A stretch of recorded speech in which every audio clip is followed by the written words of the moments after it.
هموطنان عزیز، در شرایط فعلی که برخورد تمدن‌ها در جهان تا رفت تیزتون می شود، آموختن و تحقیق کردن میراث باستانی، حفظ ارزش و سنت‌های ملی و مردمی و یادگاری‌های تاریخی اهمیت مخصوص پیدا می‌کند. تحقیق جدی میراث گرانبهای گذشته تاجیکان، یادگاری‌های فرهنگی و ترغیب سنت‌های مردمی وظیفه مهمترین نمایندگان علم و معارف، اهل ایجاد و همه زیایان کشور می‌باشد. در واقع تاریخ آینه هر یک خلق و ملت می‌باشد. ما باید این آینه را همیشه بی‌غبار نگاه داریم تا که مردم و مخصوصاً نورسان و جوانان راه پرشرف طی کرده خلقمان را در آن روشن و واضح دیده توانند. هر کدام ما خو می‌دانیم که خلق فرهنگی و تمدن‌ساز تاجیک در طول تاریخ خود واقعه‌های زیادی را پشت سر کرده است که آنها همچون سبق زندگی امروز نیز خدمت کرده می‌توانند. نقش رویدادهای گذشته در هر یک یادگاری تاریخی، آثار قدیمه، کتیبه و سنگنگاره‌ها، دیوارنگاره و پیشتاق‌های قلعه‌های باستانی و دیگر سرچشمه‌های تاریخی و فرهنگی ملتمان حفظ شده تا زمان ما رسیده است. وظیفه ما از آن عبارت است که این میراث گرانبها را حفظ کرده برای احیا و برقرار ساختن آنها سعی و کوشش نماییم و آنها را همچون سبق تاریخ به نسل‌های آینده میراث گذاریم.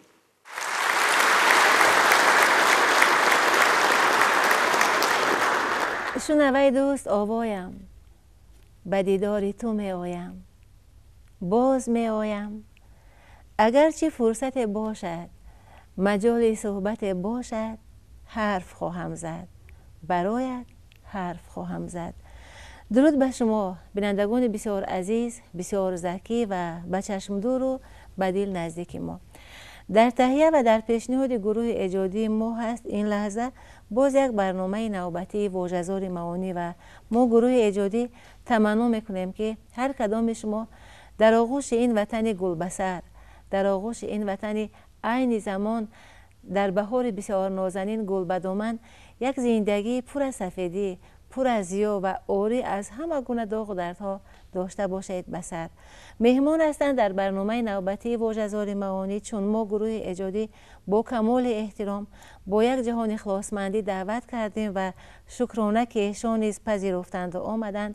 محقق نور محمد امیرشاهی، همزمان سرمحرر انسیکلوپدیای ملی تاجیکستان، و ما نیت داریم همراه مهمان صحبت داشته باشیم در موضوع زندگی نامه، ایجاد و کار خیری ماندگار خواجه اسحاق ختلانی و گمان میکنیم که چون یک نفر وطندار، چون یک نفر صاحب وطنه که بسیار میخواهد که دیروز ملت خود را شناخته باشد، میخواهید که با همین شناختن به آینده جسورانه صبورانه گام بردارید.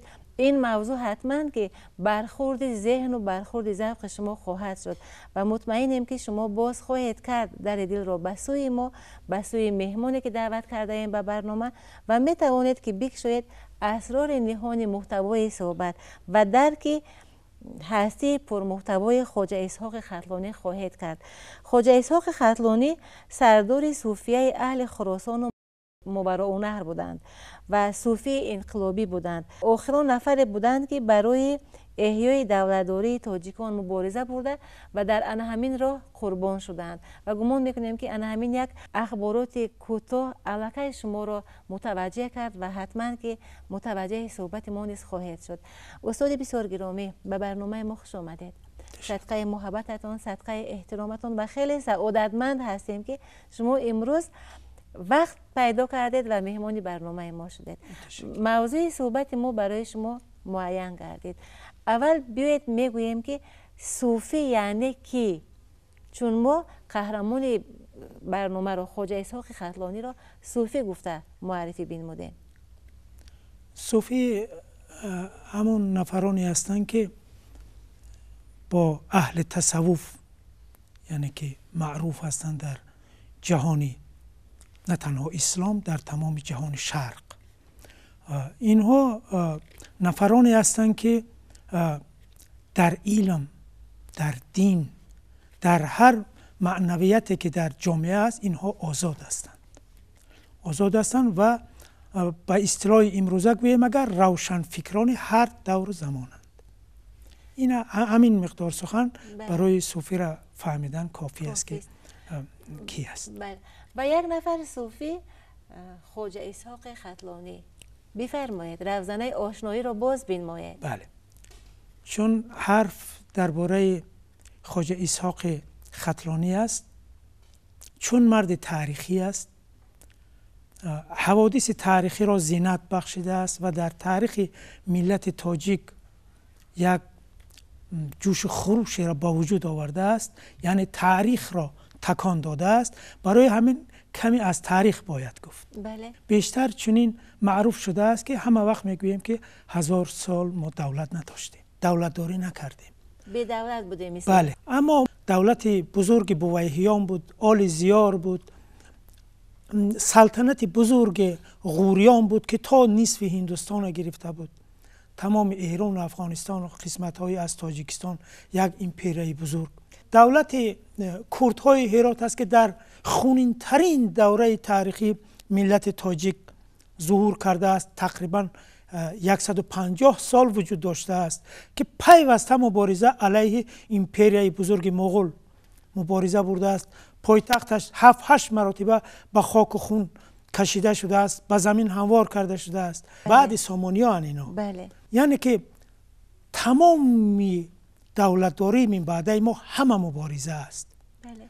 این ملت هیچ وقت خاموش نبوده است، آرام نبوده است، هیچ وقت آرام نبوده است. اگر چند شما بینید که دولت‌های دیگری بودن و برای چه در علم سروران علم و فرهنگ و دانش و چه همه تاجیکان بودن، برای چه در دولتداری نبودن؟ ما قسمت دولتداری او را اهمیت نداده ایم. اونا که در اونجا که در صدر باشند چگونه برای دولت کوشش نمیکنن؟ و در اینجا دولت سربدارا را بینید که چقدر با خونریزی های عظیم به دست آمد و چندین سال حکومت کرد. دولت آل مظفر را بینید که یک چند خراسانی رفتن و در شیراز دولت تاجیکا را احیا کردن که تا زمان تیمور اینها وجود داشتن. انا در همین حالت بزرگی که هست، در همین حالتی که مبارزه ها همه وقت بله و ارزی هستی کرد خواجه اسحاق ختلانی. انا در همین دوره‌ای که حاضر ما میگیم که در عصر 14 در دوره تیمور، در این وقت تیمور تمامی دولت‌ها را از هم شکست، سربداران را از بین برد، کردها را از بین برد، خوب آل مظفر را از بین برد، از نااتحادی ما استفاده کرد و اینها را از بین برد. اکنون ملت تاجیک دیگر یگان پشتیبان نداشت. هیچ کس از او پشتیبانی کردن نمیتونست. اگر چندی علما بودن، علما هر کس در هر کنج به زاویه رفتن و عملیه واضح دیده نمیشد. چی باید کرد؟ در همین روزگار است که اهل تصوف ظهور میکند، صوفیه ظهور میکنند. صوفیه اینا گفتم نفرایی هستند که روشنفکران زمانند و اینها چند طبقه هستند.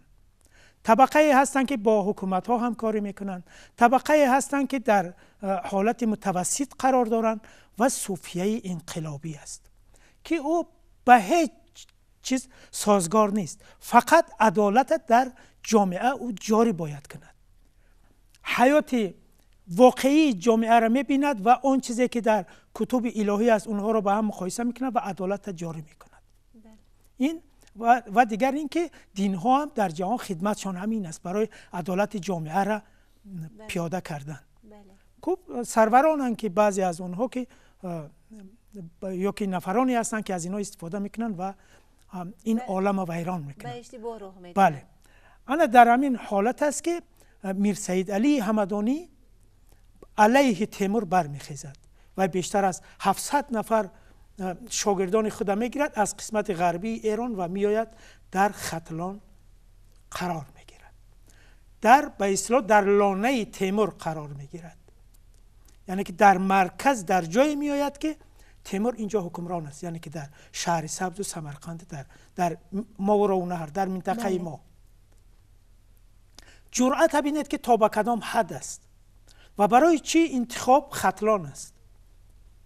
حرف سر آن است که در تاریخ ما مشاهده کردیم که همه وقت ختلان سرزمین مردان مبارز بود و شما جنگ هایی که در پول سنگین کردن در ختلان، اسکندر رومی با مردم باختر، از ختلان آمدیه شعر بینید و همین شعر تاجیکی فارسی دری که در اینجا ظهور کرده است، یعنی که انا همون فارسی دری در همین جا ظهور کرده است و این اولین نمونه است. باید عالمان جهان جمع شدن و ثابت میکردن که وطن این زبان همین جا است. در تاریخ اینا آموختن که اینها اینجا سرزمینی است که در اینجا برای عدالت مبارزه بردن مساعدتر است، زیرا که این مردم عدالت پرورند. و همچنان آخرین هم بیاید که شورش واسه را هم که بگیرید در همین جا است. وقتی که آمد در ختلان، حاکم اینجا آرامشاه بود.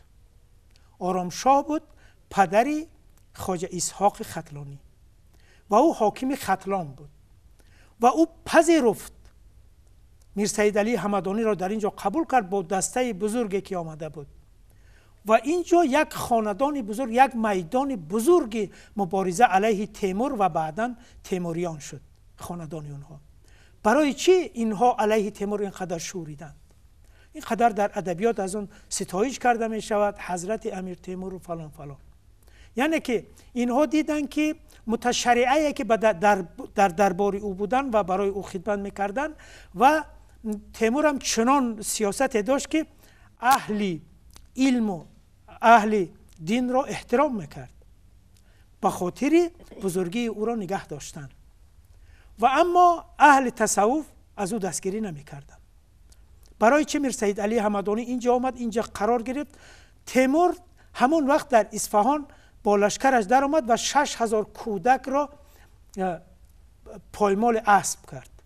کودکانی تا 6-7 ساله را در میدان گرد آورد، مادراشون را گرد آورد که همه در میدان نگاه کنن و با اسب خود و با لشکر خود کودکان را زیر پا کرد. این بزرگان می دیدن اینا. حیات برای اونها اونقدر ارزش نداشت. اونها کوشش میکردن که حیات مردم آرامش تامین کنند. در تمام اشعاری که از اونها هست، در تمام سخنهایی که درباره اونها گفته شده است، همین چیزها هست. خب اکنون ببینیم که در محیط خواجه اسحاق ختلانی آیا فقط در ختلان بود این کار؟ مگر سرزمین دیگر تاجیک همه خاموش بودن، همه سرخم شدن؟ ما میبینیم که در ابتدای عصر 15 تمام سرزمین تاجیک در جوش و خروش است، در شورش است، کشتار است که متاسفانه در تاریخ‌های ما آموخته نمی‌شوند، تحقیق نشدن، گفته نمی‌شوند.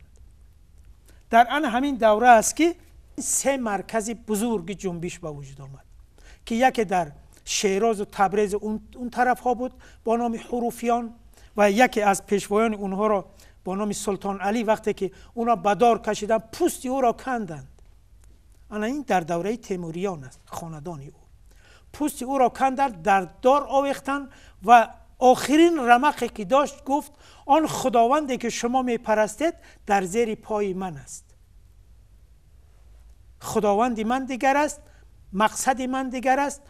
انسان برای من، ارزش انسان برای من بزرگترین نعمت است که من از او طرفداری میکنم.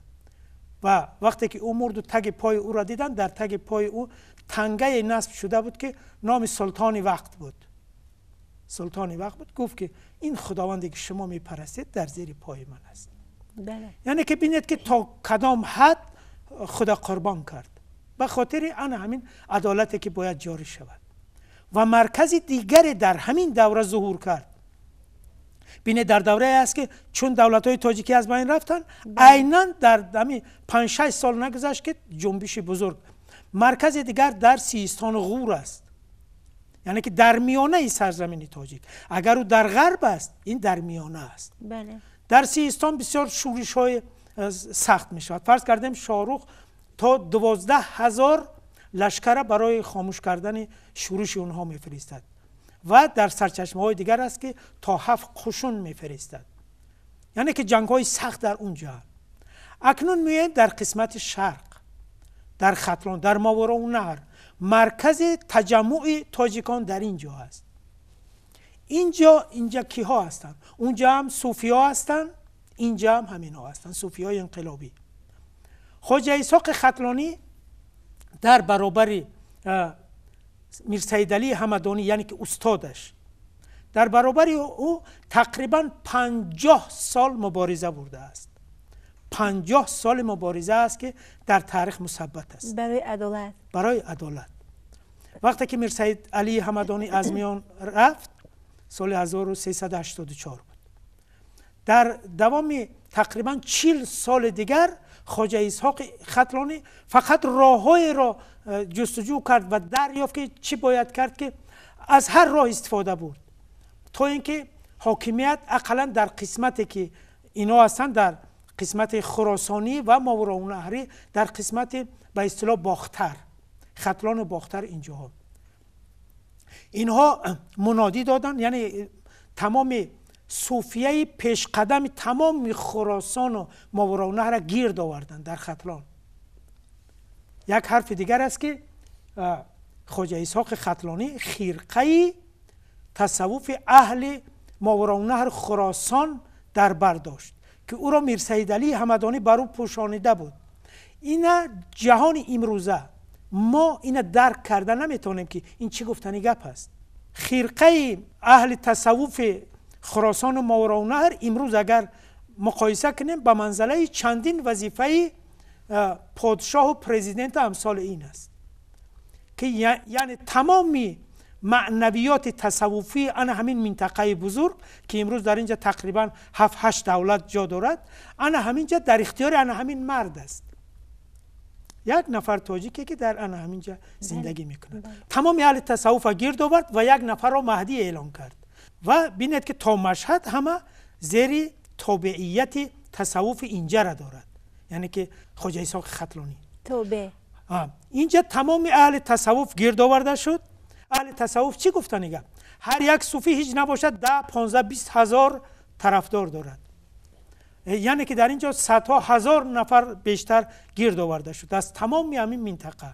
و اینها در کوه تیری که در مومن آباد امروزه هست و امروز با نام پیری معلوم است، اونجا یک میدان بزرگ است و در اونجا گرد آمدند و روزی شورش معین شد و مرکز اداری امپراتوری شهر هرات بود. شاهرخ در اونجا می نشست. خب روزی شورش همه گرد آمدن و در میانه روز بود که لشکر شاهرخ آمد، یعنی که خیانتکاران الکی کار خود را کرده بودند و اونها آمدن و در آن همین میانه حالیه که باید شورش میشد جنگ شد و زد و خورد عظیم روی داد، چون همه گرد نآمده بودند و به زودی شورش شکسته شد. و در آن همین دوره خواجه اسحاق ختلانی در سن 93 است. شما تصور کنید که نفر 93 ساله چخیل در میدان است. بله. چگونه غیرت و چی در کار است که در میدان بوده باشد. چگونه ننگ. بله. شورشگران به هر طرف پراکنده شدند و خواجه اسحاق ختلانی با روایت های گوناگونی درباره خواجه اسحاق ختلانی تا به امروز مانده است که کجا شدین؟ این در جنگ بود یا که در جای دیگر بود؟ هر گونه روایات در اینجا گرد آمدند. مزار او که در دهه همنام او با نام خواجه اسحاق امروز هست در ناحیه کولاب، در اینجا مزار او است و همین گونه مزار در شهر کابل است با نام مزار خواجه اسحاق ختلانی. و دانشمندان در دوره‌های آخر به این نتیجه رسیدند که بعض فرضیه ها است که خواجه اسحاقی که در کوههای فان است و میگویند که شاید این همون باشد که شاگردانش به اونجا برده پنهان کرده باشند. البته این فرضیه است که اونم خواجه اسحاق است، کسی نمیداند که او کدام خواجه اسحاق است در کوههای فان ناحیه عینی. و اونم یک نفر تقریبا 70-80 ساله 90 ساله هم خیلی یک همون جسد هم میگن که جسد بسیار کهنسال است. خلاصه مرتبه خواجه اسحاق ختلانی در منطقه بعد از مرگ او چگونه بود؟ چون شوروی آمد و مزارها همچون یک موضعهای دینی، تعصبی، هر چیز دیگر اعلان کرده شد و اعتبار آنها پس برده شد. با وجود او مزار او در همین دهه حداقل موافق سرچشمه‌های تاریخی هیچ نباشه 600 سال است که همین دهه وجود دارد و این مزار تقریبا 500 سال است که در اینجا وجود دارد. بله. چون در بین مردم عزیز و محترم بود، باقی ماند. بله بله. و تریمینگم یکی از تصوف شناسای معروف عالم است، میگوید که خواجه اسحاق ختلانی میخواست که یک دولت صوفیه برای مردم محل بسازد، یعنی که یک دولت محلی بسازد، یعنی که به اصطلاح دیگر هم دولت‌های تاجیکی بودن، آن همین دولت تاجیکی را علیه امپریای بزرگ تیموریان بسازد. و دیگر دانشمندان به همین نتیجه رسیدن و دلیل‌های زیادی هم آوردن که چگونه باید که این دولت ساخته میشه. یعنی که تلاش داشت که حد و حدود خود را داشته باشیم. بله، شما بینید که تمام قلمروای تا مشهد آمده بودن. بله. و تمام کشمیر هندوستان هم از مریدان اینها بودند. یک اشاره اینها بس بود که تمام اهل کشمیر به جنبش بیاید. بله. و امروز مزار بزرگ میر سید علی همدانی در کشمیر است و خود خواجه اسحاق ختلانی در کشمیر تحصیل کرده است و در اونجا معلومات عالی مدرسه‌ای را گرفته، بعد به اینجا آمده است. البته از اینجا رفت اونجا معلومات گرفت، بله. اینجا آمد. بله بله. یعنی که تا این حد اینها مردهای بزرگ هستند. من در نزدیکی همین مزار عمر به سر بردم. کودکی ها همونجا گذشته بله. است. اینا در زمان شوروی نامش ضربدار کردن. یک وقت مردم باز هم خواجه اسحاق نشد، ضربدار را پرتفتن. باز نامش کردن چهارباغ. چند وقت نامش چهارباغ بود، مردم باز خواجه اسحاق هیچ علاج نرفتن. در نهایت ثابت شد و قانونی شد که خواجه اسحاق، یعنی که نامی همون تاریخش بله. باز بجا ماند. و در گرد همین مزار 4 باغ بزرگ درختان چیلان است. اینا طبیعی هستند تا به امروز، خودروی هستند. بله. و اینا بسیار جنگل زیبا هستند، مخصوصا حاضر فصل بهار به نهایت زیبا است اینجا. و برای همین هم یک وقت 4 باغ ناموندن این دهه را که نشد. یعنی که کاری که خواجه اسحاق ختلانی و دیگر بزرگان ملی ما کردن در یک وقت چی نتیجه داد؟ انا همون ظلم های سخته که فرض کردیم تیمور انجام داد، چقدر قتل عام کرد، بیشتر از 60 دهه و شهرها همه به خاک یکسان نابود شدند. 60,000 در یک شهر با یک بارگی قتل کرده شد. یعنی همون ظلمی که بود با آمدن فرزندان اوها و در همین زمانی که شورش ها تمام زمین فرا گرفت، اینا امکانیت دادن که یعنی که شرایط، یعنی که مجبور کردن دولتداران تیموری را که بعد ظلم را از میان بردارن. یعنی که همین گونه مبارزه های سخت که شد، اونها بعد از این اندیشه کردن و در تمام سرزمین تاجیک در دوره تیموریا در ابتدای تا میانه های عصر 15 یک گل شکوفی بزرگه، یعنی که گل بر این شکفتن تمدن و عرفان دیده می شود. بله. جامعه بزرگ بینید، میرخان بینید، خوب نوایی را بینید، چقدر مرکز تمدنی بزرگ در عصر 15 با وجود آمد. هلالی. بله. و تمام تمدنی که ما داشتیم، تمدن عرفان و ادبیات و صنعت، هر چیزی که داشتیم در این وقت که در دوره مغول و دوره اول تیمور نابود شده بودن، همه اینها زنده شدند. یک دوره بزرگی چیز دیگر با وجود آمد. بله. صوفیا کی هستند؟ برای آنکه بیننده ما خوبتر درک کنند، صوفیه حافظ شیرازی است، سعدی شیرازی است، کمال خوجندی است که در اون روزگار در تبریز بود. برای ملت تاجیک او روز همه یک بود. تبریز هم از ما بود، ختلان هم از اونها بود، همدان هم از ما بود، سمرقند هم از شیراز بود، اون وقت همه با نام تاجیک شناخته میشد، با زبان عمومی فارسی شناخته میشد.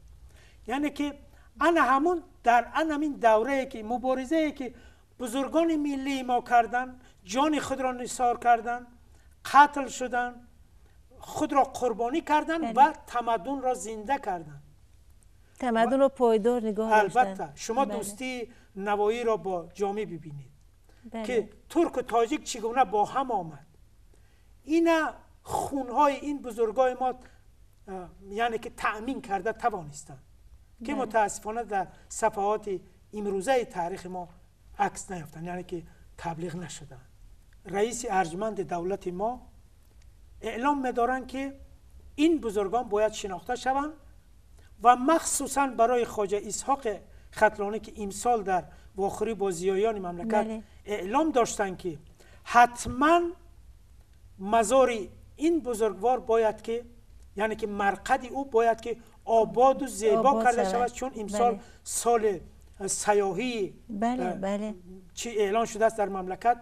باید از تمام گوشه و کنار دنیا که بر اینجا میآیند، شما بینید که خواجه اسحاق ختلانی در هندوستان بسیار دوستداران دارد، در افغانستان بسیار دوستداران دارد، در ایران دارد و در تمام ماوراءالنهر دارد.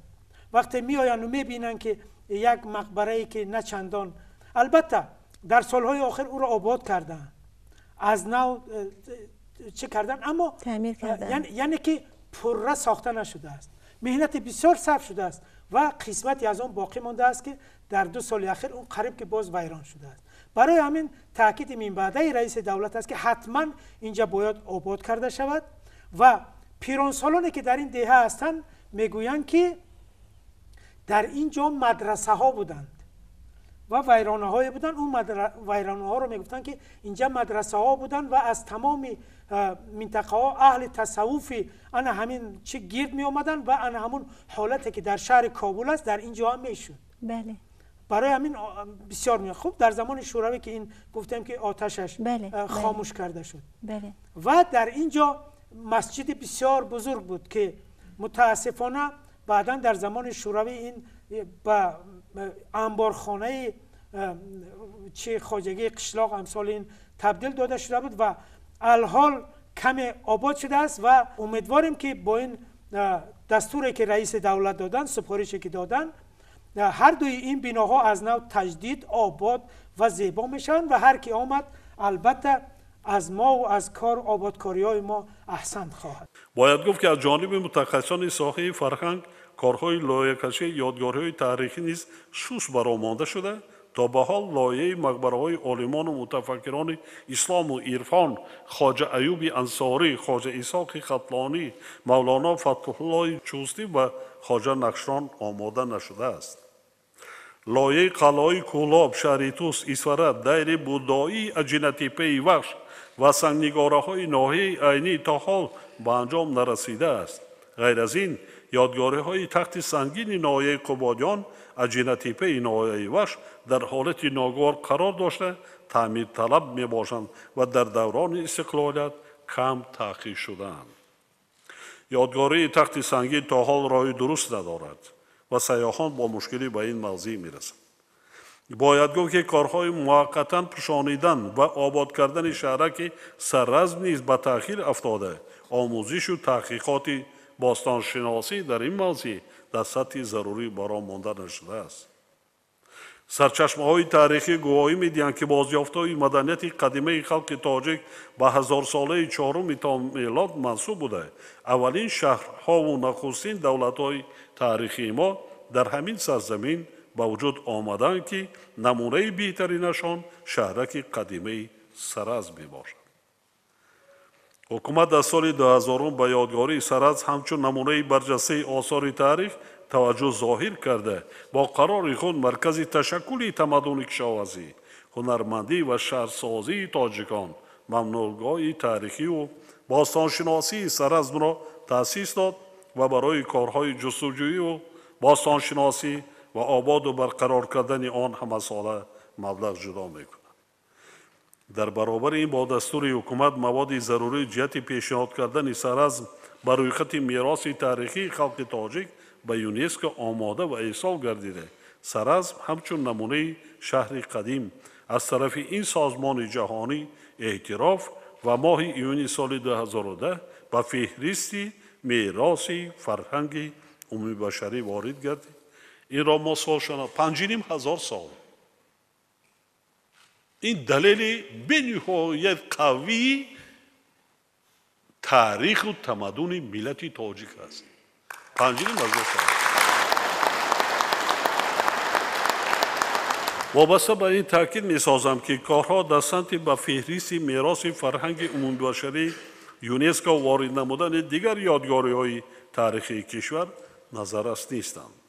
تا به حال یادگاری های تخت سنگین، اژینه تپه، هولبوک، قلعه حصار، کولاب، خواجه مشهد در ناحیه شریتوس، پنجکنت قدیمه، بوجکت ناحیه شهرستان و همچون واقع در ناحیه اشکاشین بر روی خط یونسکو وارد نشدند. از شماره عمومی یادگاری های تاریخی که در مملکت وجود دارند ما تا امروز نامگوی کمی آنها را بر روی خط سازمان های بین المللی وارد کردیم. بنابراین ضرور است که در این سمت کارهای آموزشی و تشکیلی وسعت بخشیده شود. من در پیام نوبتی خود به مجلس عالی کشور ابراز داشتم که دستاوردهای معنوی و مادی مردم شریف ما به فهرست عمومی جهانی یونسکو وارد گردند و نقش تمدن‌سازی ملت تاجیک را منبع نیز بالا بردارند. وابسته به این وزارت‌های فرهنگ، معارف و علم، اکادمی علم‌ها و مؤسسه‌های تحصیلات عالی کسبی که با اختصاص تاریخ و باستانشناسی متخصص تیار می‌کنند و صادر کرده می‌شوند که کارهای باستانشناسی را در یادگاری‌های تاریخی و فرهنگی مملکت وسعت بخشند و جستجوهای علمی را در این موضوعها منتظم ادامه داده جهت تعمیر و ترمیم، زیاد کردن نگاره‌ها و به ترتیب درآوردن آنها چاره‌جویی کنند و یادگاری‌های تاریخی را با مقصد وارد نمودن با فهرست یادگاری‌های جهانی و یونسکو پیشنهاد نمایند.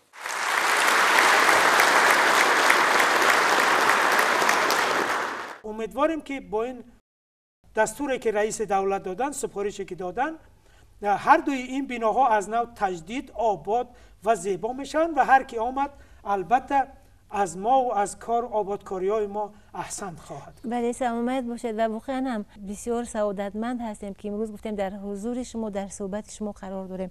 سوال آخران، با آن همان هویت ملی، با آن همان وقار، با آن همان روحیه انقلابی که حاضر وصف کردید از خواجه اسحاق خرطلانی وقتی که یاد کردیم، انسان با آن همین هویت، با آن همین روحیه، با آن همین وقار، با آن همین اندیشه ملی به دنیا می آید یا از جامعه میگیرد آن همین نعمت را یا از پی مطالعه؟ اون که همین گونه به دنیا میاد این وجود ندارد. او همچون یک جسم و یک روح به وجود می آید. همه این در نتیجه آموزش است، تجربه است، مطالعه است و آن همون محیطی که است، اون محیط همون آماده میکنه، تیار میکنه. یعنی که انسان بله. از دیروز باید کنده نباشه. بله بله، یعنی که محیط اگر خوب است، بله، همه را خوب کرده نمیتونه. تربیه محیط هر گونه میشود. محیط بد است که این گونه مردان خوب به وجود میارد. یعنی که علیه او مبارزه بردن در کار تا اینکه بله. خوبی و چه برقرار کرده شود، پایدار کرده شود و برعکس هم شدنش ممکن است. فرض کردیم دولت های هست که زندگیش بسیار خوب است. انسان یک طبیعت دارد که هر وقت زندگیش خوب شد، یک بزرگ گفته بود که اگر که هر قدر آرامی و معیشت شود و هر گونه که تأمینات شود، هر معیشت برنج مبدل شود. بله. برای همین شما بینید که دولت‌های ترقی کرده عربی چی شد؟ زندگی خوب لیبیا رو بینید چی شد؟ مردم ناشکری کردن و امروز بین که به چه حالت آمدن. برای همین در همین اهل تصوف بزرگترین چیزی که به مردم تلقین میکنن قناعت است. بله، سلامت باشد استاد عزیز، سلامت باشد. و واقعا هم بیننده عزیز میگویند که چیزی که عیان است چه حاجت به بیان است. محتوای صحبت پیشنهاد طرب لطیف شما گردید. از صحبتی که با استاد داشتیم، حکمتی که برداشتیم همین است که اگر معیشت در انجام که کلفت داشته باشد، حتما که مطالعه کردن، جستجو کردن، خوندن معیشت نیست، زحمت است و بایستی که با قناعت از پی آموزش باشیم و همیشه که کتاب در دست داشته باشیم. اگر کتاب داریم ما حتما با دیروز میپیوندیم، اگر با دیروز ارتباط داریم ما شایسته فرد رو عاقلانه میبینیم و برای آباد کردن و روشن کردن فردای خویش ما صبورانه مطمئنانه گام میتوانیم که برداشته باشیم. دیگر سخن خوب گفتید. بیشتر من یک چیز گویم که همون دیگر خیلی فهمیده نشود. فرض کردیم معیشت برنج تبدیل شدن، این یعنی که آرامی به رنج مبدل نمی شود. در معنی سر انسان فرض کردیم طعام های بسیار زیبا میخورد، فرض کردیم میرود دیگر اون طعام هایی که از اون پستر بودن اونا دیگر برای اون نمیشوند، همون طعام زیبا برای او دیگر نمیخورد. وای میخواهد که دیگرش انا این چیز در نظر است که مردم گمان نکنن که معیشت در مملکت که آرامی تامین کرده شد. معیشت میتواند که بی‌طرفی هم یک نوع معیشت است و ان همین معیشت ان همین بی‌طرفی به بی‌شرفی میبرد میرساند. همین طور نیست؟ ما به همین حکمت پیشنهاد کردیم. سلامت باشید استاد عزیز، بار دیگر به برنامه ما خوش آمدید. برکت در کسب و کارتان، در زندگیتان و آرزو میکنیم، دعا میکنیم به حیث یک نفر وطندار که از حضور شما بر این زیبایی سرشناس ملت همیشه افتخار داریم و شکرگزار هستیم. آرزو میکنیم که در 4 فصل سال وطن زندگیتان یکگونه باشد، بهارگونه، سبز، خوشرو، شکوفا و خوشبو. بار دیگر خوش آمدید. بینندگان بسیار گرامی، در برنامه نوبتی واژه‌زاری معانی همانگونه که شاهد بودید حضور بسیار مبارک داشتند، ابراز اندیشه های بسیار بکر کردند محقق نور محمد امیرشاهی. دیگر سعادت دارین نصیب ما و شما تا دیدارهای بعدی.